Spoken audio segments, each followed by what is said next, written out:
Good morning. Good morning. How are y'all doing? It's morning. Yes, it's Thursday morning. My class last night went spectacularly. I had two more people here, so we had four people here.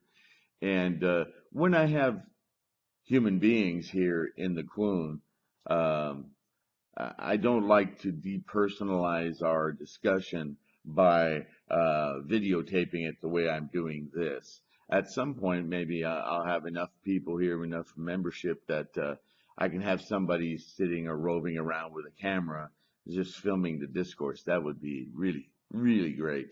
But we'll get there. In the meantime, the lesson that I had planned for last night sort of filtered into our conversation, but these are new practitioners. They're not even doing Gongyo yet. So I have to spend more time sitting with them in a circle and really hashing out um, correct perceptions of the Buddhist teachings. As you know, there's a lot of misperceptions and so on and so forth. And here at the Quantum Life Buddhist Threefold Lotus Kloon, we have taken on the scholarship and the charge of 3,000 years of scholarship that is tasked with transmitting only the correct teachings of the Buddha throughout his teaching life, not just parts of it. That's a big reason for the differences sometimes. Um, anyway, without getting into that, because that's a whole, I talk about that in other videos. Please look for those and get to know those things. What I want to start tackling today, and I doubt that I'll be able to do it in one session, so but we'll get into some nitty gritty. What we're going to talk about today is the scroll, the mandala, if you will, that's behind me, which you can't see because my big fat head's in the way. You see that? Okay. We're going to talk about what that is, why it exists, the importance of it, and why it's not what we worship. There's a lot of English Western translations of all the Buddhist teachings, especially Nichiren's teachings, that that keep quoting this as the object of worship, or the true object of worship. I really need to demythologize that for you so that you, as a Western mind, can understand that it's absolutely not what it sounds like. That was the perception, perhaps, in the 1800s when they were looking at these documents and trying to translate them. They used Western terminology to try to encapsulate what was being said in a very Asian mindset. So there's a lot of problems in the translation and scholarship, modern scholarship, with that. Having said that, modern scholarship has dug into it deep enough in some circles, starting with Nagarjuna, which goes back to the 1st century. Anyway, he or scholarship now, even though there's a lot of that rhetoric that's misleading, if you read through it, you get to the meat. But I don't like having to go through that much mud to get to the meat. So that's why I've taken it personally upon myself to clear that out of the way so that you can get there quicker. Buddhist teaching is very clear, super precise. And so for it to go through this age of muddling and language problems, it's unfortunate. But there's still a way to get there, okay? So, we talked about quiescent energy. We talked about how karma is formed. I talked about how it takes an unfathomable number of chain reactions, nidana. Please download that from the website, threefoldlotus.com. On the causal chains, and see how every causal chain goes through this step, this process, and it happens less than instantly. It is just billions connected together to get to a human being. That was the concept of Ichinen Sanzen. There's the karma with the big K. That's what brings us to instantiation as a phenomena, as a physical form, a human being. And then there's karma with a little k, which is the causation that we, as with our human self-perception, can concentrate deeply, deepen our perception, and redirect some of that freight train of millions of years of causes that resulted in our formation as a human being.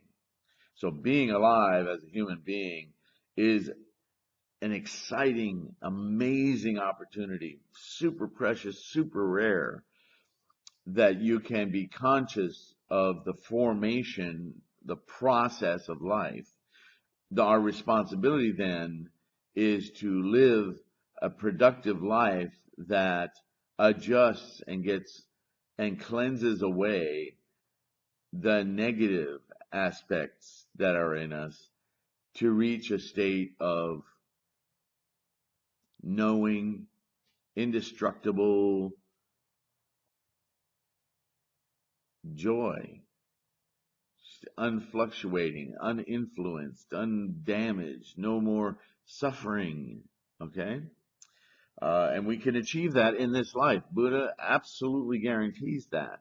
But it requires that we study, study, study, so that we can retrain our minds to perceive the truth, to perceive that all of this around us are clever mind conceptions of the ego, of our avarice, of our craving, of our holding on to. And that's what causes all our malaise and discomfort and suffering, and even physical sickness. Okay? So,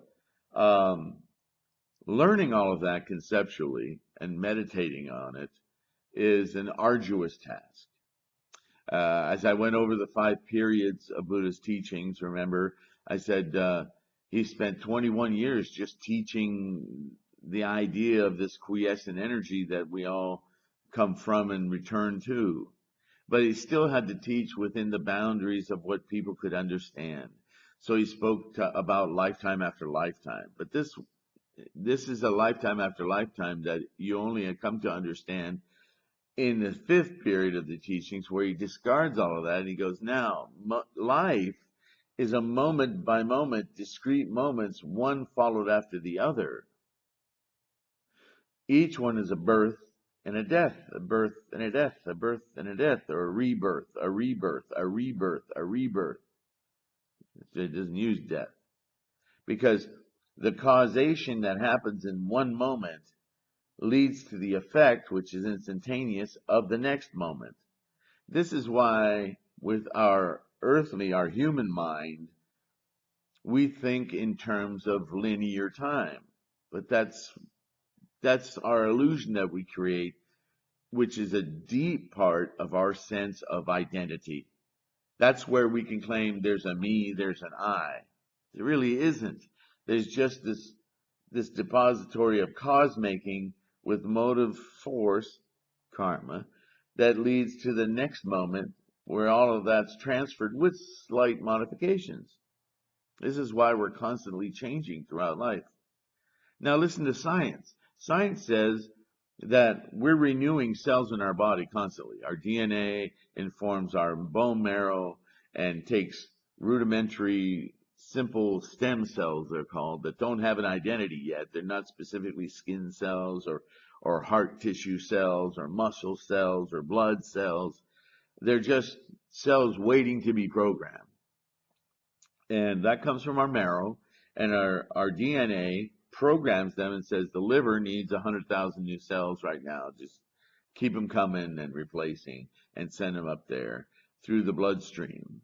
And by the way, the bloodstream needs more red cells. And we got something going on in the shoulders and an infection, create a bunch of white blood cells and go surround that until we can choke it off.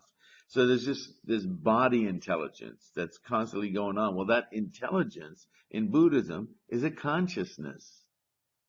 Okay? Remember, Buddhism deals in consciousnesses. And it's not a far stretch. If you use your modern mind, you can understand that, wow, there's processes going on in my body. They're thoughtful processes. There's a tremendous amount of logic involved and decision-making involved. And when I get sick, the decision-making is what's broken. So by practicing Buddhism, cleansing our mind from delusion, we can not only get our minds to perceive the truth, the reality of what is and isn't, and at the same time, we cleanse broken thinking in our body without even really focusing on that. Karma sometimes will manifest as physical illness because in our minds, we just can't grasp it. So it manifests in our body. And then when we conquer it in our body, our life is changed, sometimes very deeply. Anybody who's been very, very sick knows that. They're a changed human. All right, so why the Gohonzon? Well, just as the first periods of Buddhist teachings were about understanding certain conceptual realities about the process of life, requiring sometimes meditation all day long, day in and day out. This is why the monasteries were established and monks, well, the monasteries were established before Buddhism, but I'm talking in terms of Buddhism. The Buddhist monk basically dedicated their lives, their entire waking life, to retraining their minds and achieving this state of knowing and integrating the teachings that they repeated. Remember, it was verbal repetition. I this, I that, and day and night practicing this. So, no, it's not an easy practice. It certainly wasn't then. But Buddha's goal was to make this an easy practice so that not only was the practice simplified, but anyone then could practice it. You didn't have to be a Brahmin or a class, you didn't have to have a PhD to understand it. Even somebody in elementary school could start practicing and get benefit, even if they didn't have that full understanding. It would come with time if they just trained their mind simply in this way, which I'm about to talk to you about. The last video we talked about the Daimoku, okay? The Daimoku wasn't invented by Nichiren. The idea that that was the way, that was the preeminent simplification of the entire practice of how Buddha himself gained original enlightenment, that was Nichiren's innovation. But Myoho Renge Kyo existed since the Buddha was teaching it in the last 8 years of his life. So it's been around 3,000 years. All right. It wasn't, unfortunately, the time wasn't right. Not unfortunately, but the people's capacity at the time wasn't able to grasp the power of that. It wasn't until Tendai in the 6th century in China when he did that phenomenal reorganizing and cleansing of the Buddhist canon, the scholarship, and align and define the 5 periods and what teachings belonged in which period. That he spent a tremendous. I've been reading what translations I can find, and they're not that many because Tendai's teaching was so dense with information. For instance, the characters Myoho Renge Kyo, 5 characters. He has this incredibly vast dissertation on the shape and the invention of those calligraphy characters, how they're specifically made to represent the 5 periods and the Buddha's teachings, how even the color, the shape and form of each stroke of the calligraphy, not only the calligraphy's color, but the background on which that color was written, which is interesting because all of that happened post Shakyamuni's life, because everything was oral in his time. It wasn't after he passed away that all of the scholars got together and said, okay, we've memorized these teachings. Now we need to start transferring them to paper so that future generations, as they get this sound and this recitation, don't accidentally deviate and go somewhere else. We need to lock it in. Um, so, Myoho Renge Kyo,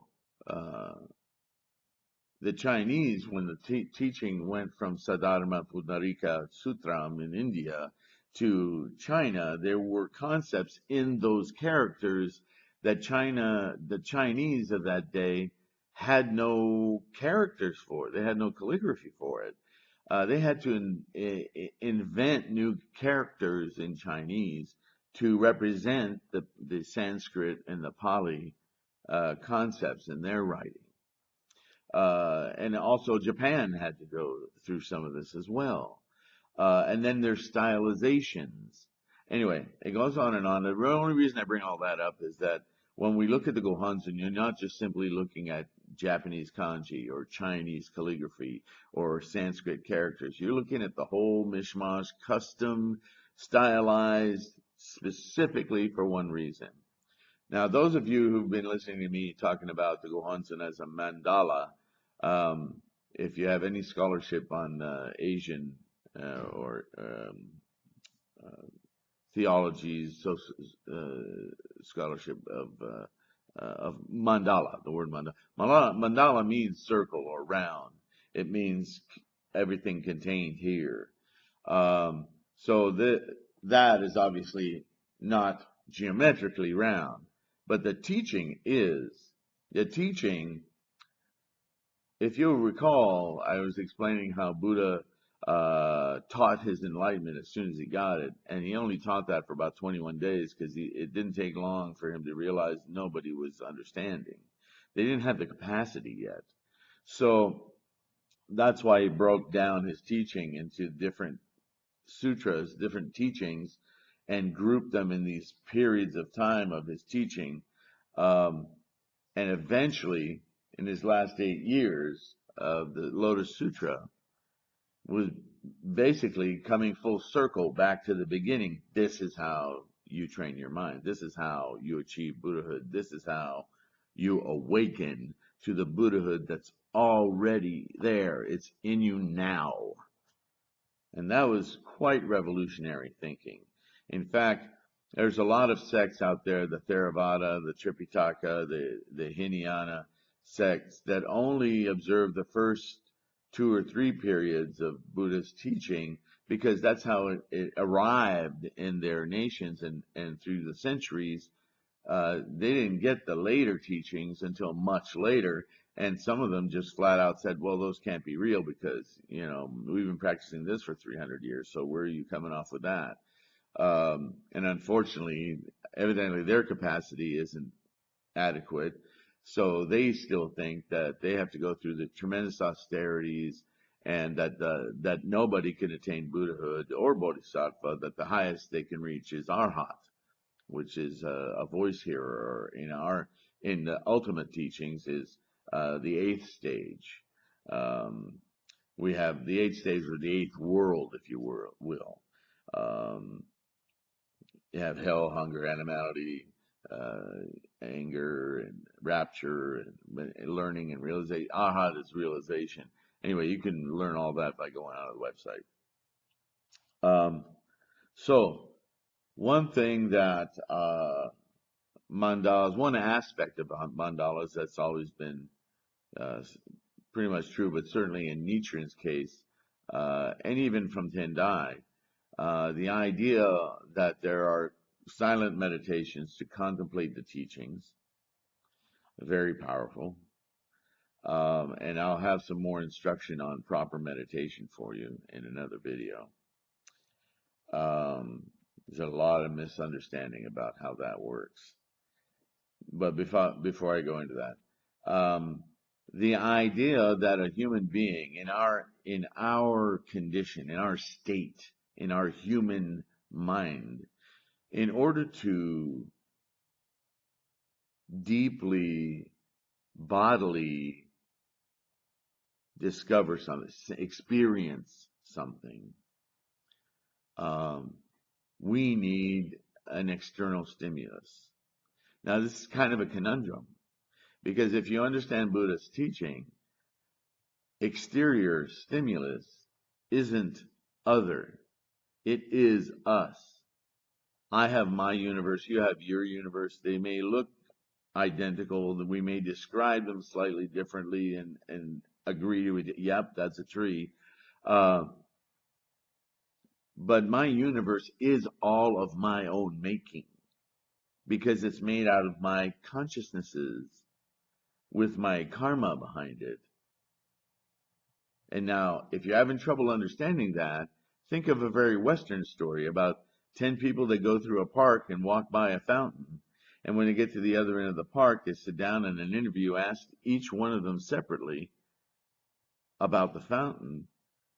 Every one of them is going to have a description that's noticeably different from the other, especially if you dig down. What kind of stone was it? What kind of noise did it make? Was it running?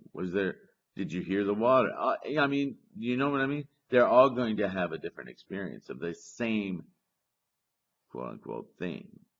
But the reason is, as Buddha would say, it's not the same thing. Each one of those 10 people had their own fountain they walked by. It's a creation and a perception problem.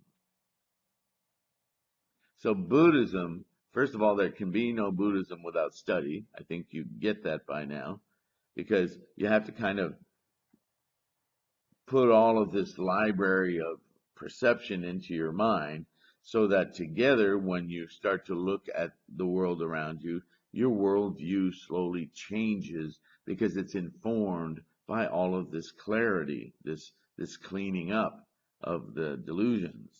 So to stay in that place is difficult. That's our goal. That's our Buddha nature. That's our Buddha mind, not our human mind. And so how do we experience that Buddha mind? How do we awaken it? Because it's there. We need to wake it up. That's enlightenment. Somebody turns the light on in our attic. So as human beings, we can spend years closing our eyes and meditating on that and what it feels like. And some of us would achieve enlightenment that way. But not everyone is capable to be that introspective and that mindful of rising thoughts, seeing them, saying, there you are, I know you're there, now quiet down, go away, and reacquiesce. Okay? Yes, little monkey, I hear you making noise, but you're not a monkey, you're just an arrangement and a perception of karmic chains that are distracting me from the truth. So, shh, fall away. And then in that falling away, mentally, I'm getting past it. I'm getting through it. I'm opening the curtains and I'm experiencing not craving, not wanting to be these emotions, thoughts, monkeys, whatever, just not. And then there's a quiet that enters the body and the mind relaxes. The tension in the brain just goes oof. And then the neck and then the body. Now you may think this is relaxing, and that's a misperception. It is a cessation of the craving. It's a calming of the process. And this is the key thing. We have to stop thinking about life as a thing and understand that life is a process and it's constantly inventing itself. Karma. And if we wanted to appease and stop inventing itself, we won't just die, but we will stop making illusion. And we will then see clearly past, present, and future. It's all the same. We'll stop seeing differences between ourselves, humans first, but with everything. Because we're all of the same thing. I'm getting off track and I apologize. But it's intimate knowledge to know, and it's very difficult to get there without a stimulus, without something. I'll retract stimulus for the moment. without something to engage it. So we invoke it. Like when we invoke our child's name or our mother's name, or just the term mom when we need a certain kind of comfort. We invoke it. She may be dead 10, 20 years ago, but if something happens to you, you just in your desperate moment, just think mom. You instantiate in your mind momness. You feel the warmth of, if you had a good relationship with your mom, I suppose. But do you see where I'm going here? It's an invocation that is causal because we're using our entire karmic choo-choo to focus on an experience that contains all of this knowledge. Okay? So that's why chanting is important. It's like an active meditation. You have quiet meditation that will provide some enlightenment and certainly some help for most people. But by chanting Myoho Renge Kyo, we invoke that very Buddha nature. We go right through the monkeys and invoke that Buddha nature, even without understanding, because that's what the characters are, is our Buddha nature, is the Buddha nature.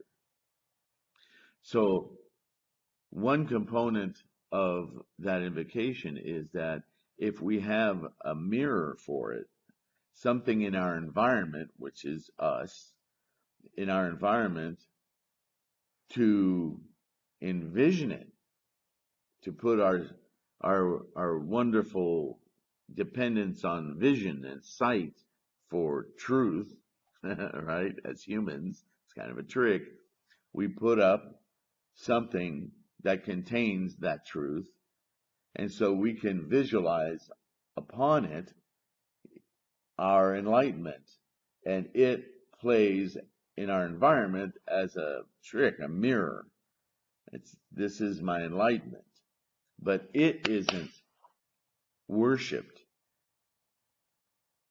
If you want to use the term worship, what's being worshipped is the knowledge that I already have in my body and mind of my enlightenment. But I need this trick to really get it. We're very visual beings. And if fundamentally we have a problem understanding the depth of these teachings, what Buddha is saying is, just do this. You'll get there. That means anyone, no matter what their status or mental capacity, because they're born in this time, the capacity is there. It's in the body. All you need to do is enliven it. Wake it up. So this is like an alarm clock. That's what that is, especially down the center. One of Nichiren's first Gohonzons looked like this, because the primary thing is, Namu Myoho Renge Kyo. That's it. Then he has the two Buddhas, Shakyamuni and Tahoe Buddha on either side, and his signature and seal on the bottom. That was when he first started inscribing a mandala, and he did this for certain of his disciples who were struggling, but they were helping other disciples, so they had kind of a structure beneath them. He gave them an object to focus on, to enliven their Buddha nature. Later, that became more involved as there were more and more followers. There was another, and I don't know where this is in his life, but this is another early Gohonzon. This one's called the Ichinen Sanzen Gohonzon. Go figure. Because still, Namu Myoho Renge Kyo down the center, Tahoe Buddha and Shakyamuni Buddha on either side, except now he's including some of the attendant bodhisattvas. the four bodhisattvas of the earth around him. And inscribed here on the side is Ichinen Sanzen. And I'll read from here. I'll give you this website because there's a lot of information on it, although I'm going to add a lot of this to mine as well. It bears a passage from the 5th volume of the Miaolo Zanlan or Chuanan in Chinese, and Japanese Myoraku translates roughly as annotation on the Makashikan. And this was Chi's or Tendai's amazing treatise called Great Concentration and Insight. In Japanese called Shikan Bugyo Den Guketsu. The passage is translated into English as, "You should understand that one's life and its environment are the entity of Ichinen Sanzen." Let that sink in because we've been talking a lot about Ichinen Sanzen. Or, at a single moment encompasses the 3,000 realms. Same thing, right? When one attains the Buddha way, one's body and mind at a single moment pervades entire realm of phenomena. We're Buddha. We are everything. The idea that we're individuals and separate is our human mind's illusion, our ego. But we're in truth, we're in this form right now just so we can get this, so we can observe it and integrate it back into the quiescence. This passage is also quoted by Nichiren in his treatise, The Object of Devotion for Observing the Mind. The object of devotion for observing the mind. It's a mirror of your mental state, of your perception, using your human mind, tricking it to see itself, but seeing right through itself to its absolute true nature, the Buddha mind, the Buddha intellect. This was a quote from a passage by Luigi Fini, author of an upcoming book about this Gohonzon Shu. That's one of the sects in Buddhism.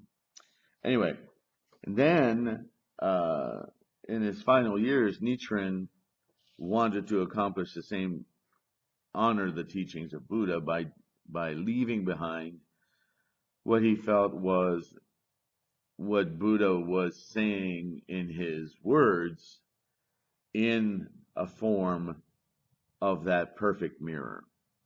So he took all of the concepts of the Lotus Sutra. The Lotus Sutra means teaching. So the teaching of the Lotus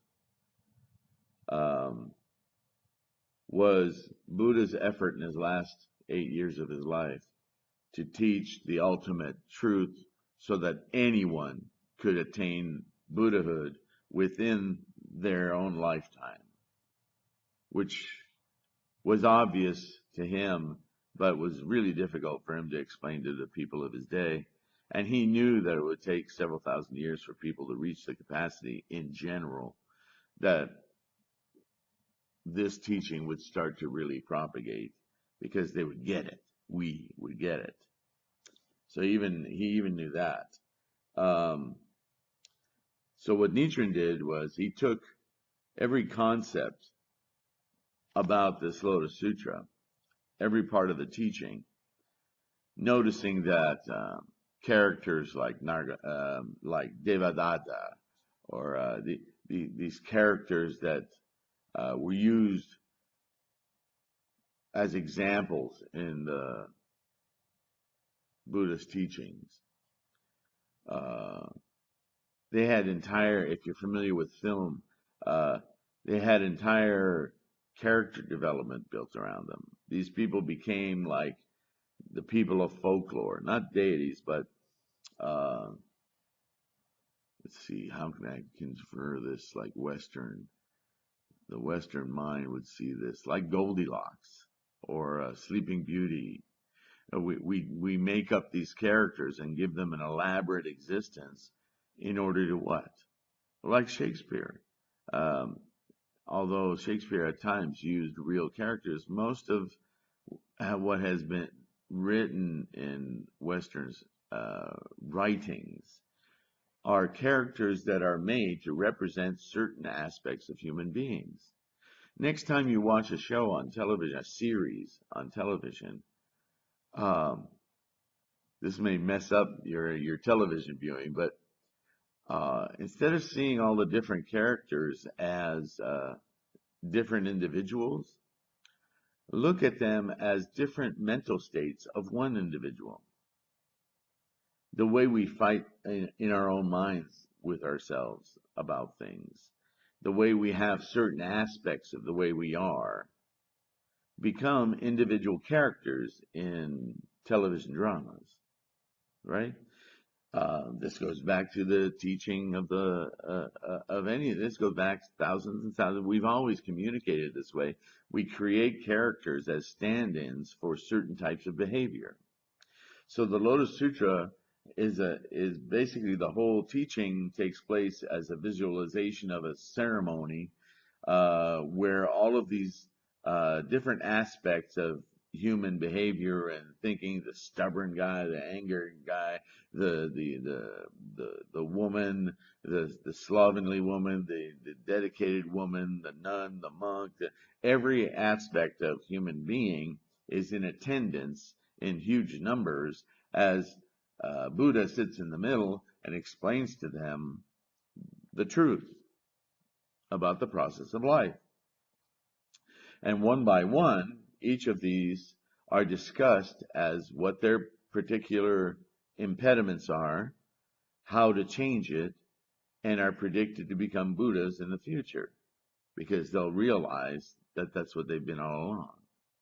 Even women, that was a radical idea 3,000 years ago, that women could become Buddha.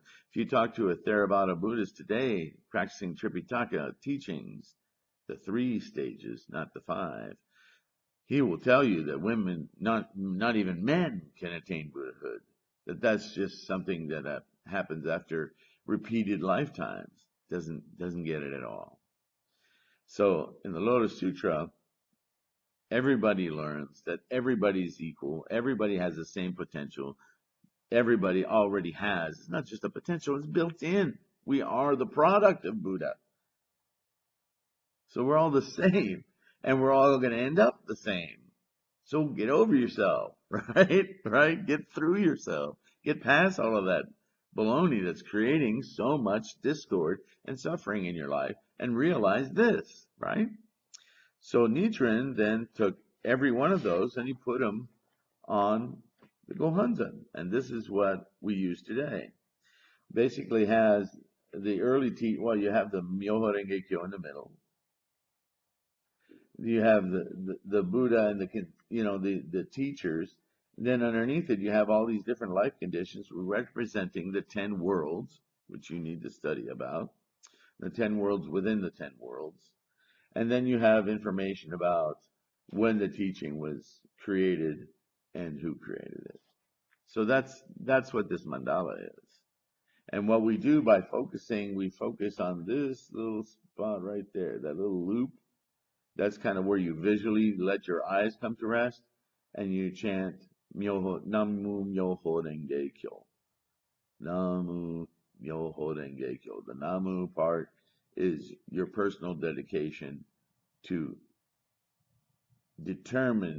your determination to resolutely integrate this truth into your mind, to retrain your mind and quiet your monkeys and achieve your enlightenment. Sorry about the focus. There we go.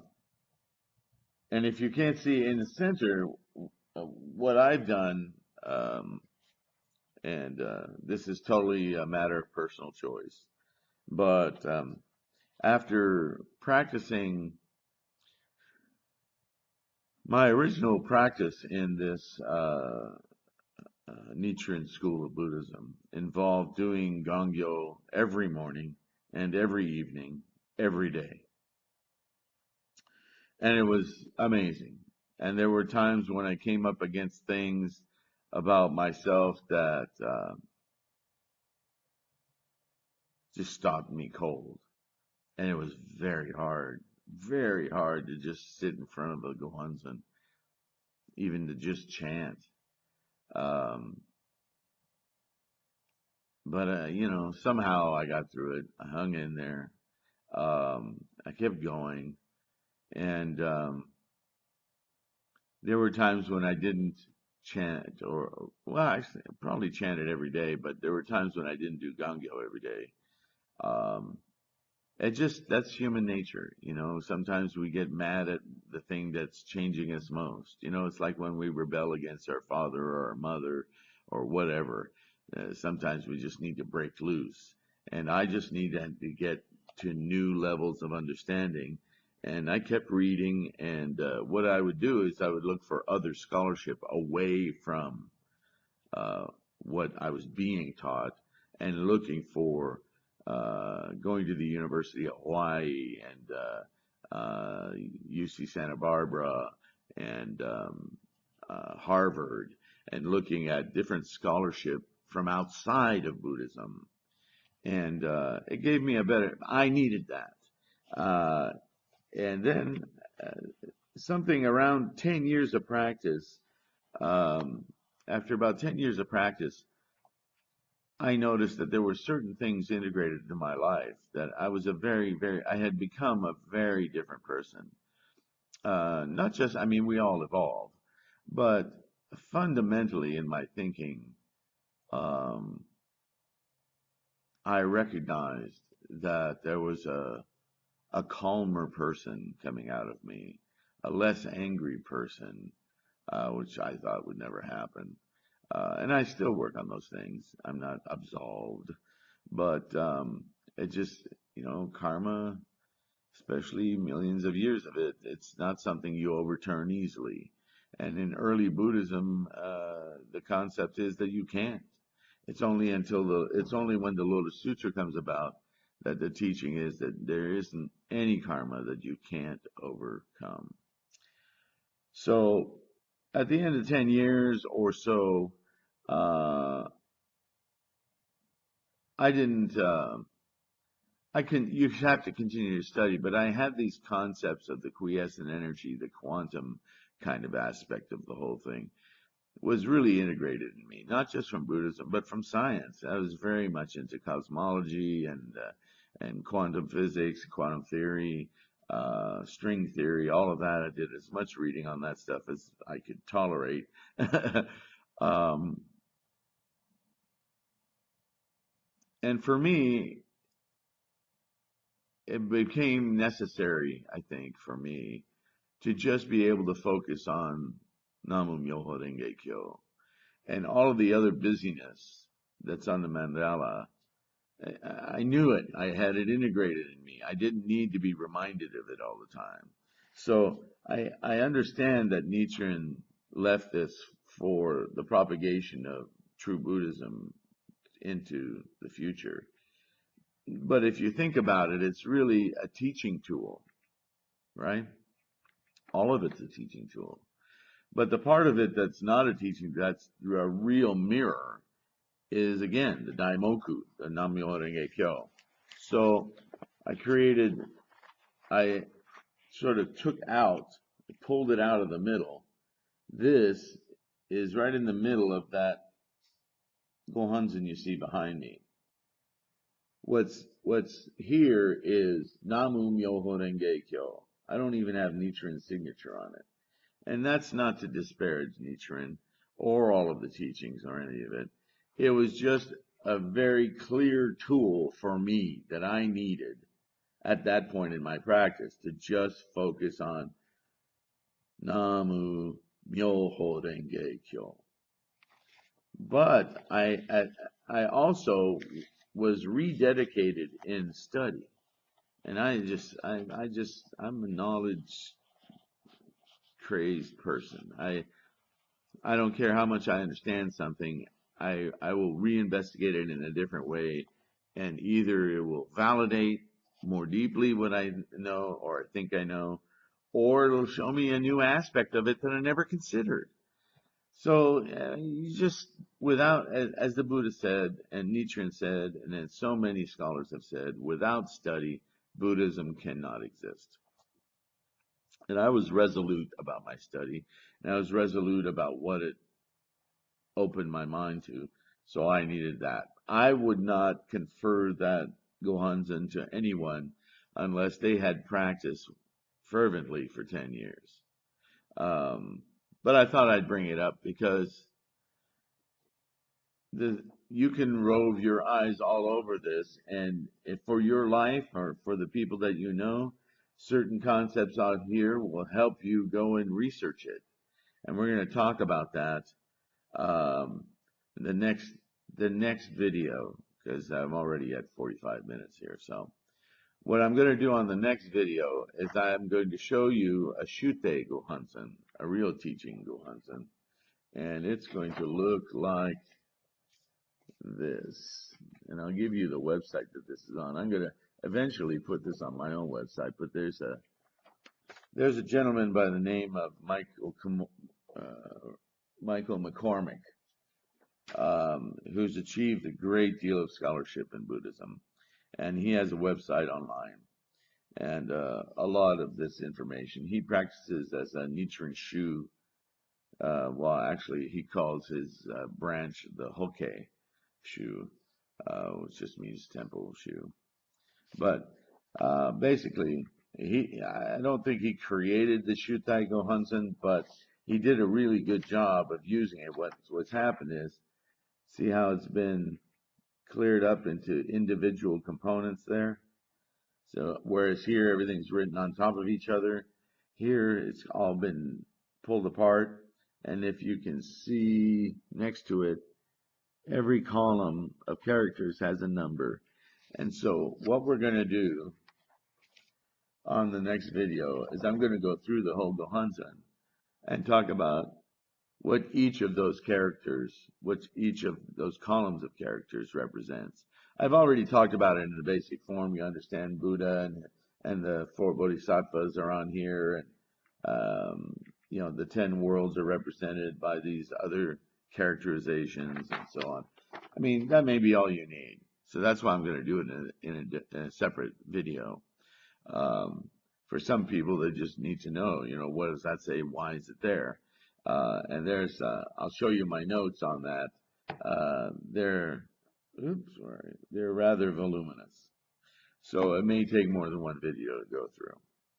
But suffice it to say, oh, there I am. The Gohonzon isn't just some scroll or piece of paper or a mandala simply for wishing our betterment or casting our hopes on or expecting to be saved from. There's none of those components of self and other. Remember, in Buddhism, that's the key thing, is there's no such thing as self and other. Our monkey mind, our human mind, sure as heck wants to hold on to that, though, because that's what makes us individuals. It individuates us. Buddhism is all about understanding that that's a temporary condition. It doesn't say we don't exist. It doesn't say we're phantoms, that we're just conjured, but in a way we're conjured as a condition of being a human. So if you understand that all of this looks differentiated and is differentiated, it's a very temporary condition of the mind, of our karma. And at one point, not too far away in terms of time, we're just going to quiesce right back into everything is energy, one energy. So that can be very calming, and it can remove a lot of the spikes of emotions that we have in this life while we're in this condition, because there really is no reason for it. And that's the purpose of Buddhism, to live a calmer, less suffering life of life affirmation, appreciation, and recognition of this precious short lifespan that we have in order to perceive just that. It's pretty simple, he said, after 30 years of practice, still working hard at it. I so appreciate you guys tuning in, watching the video. Have a wonderful day. Please close this little talk with me with Daimoku Sancho, and I'll bid you a farewell until next week with Who's Who on the Gohonzon. Okay? I might do more during the week and try to keep this as a separate series and do something else next week. I'll keep you in suspense. All right, here we go. Namu Myo Renge Kyo. Namu Myo Renge Kyo. Namu Myo Renge Kyo. Thank you so much. Bye-bye now.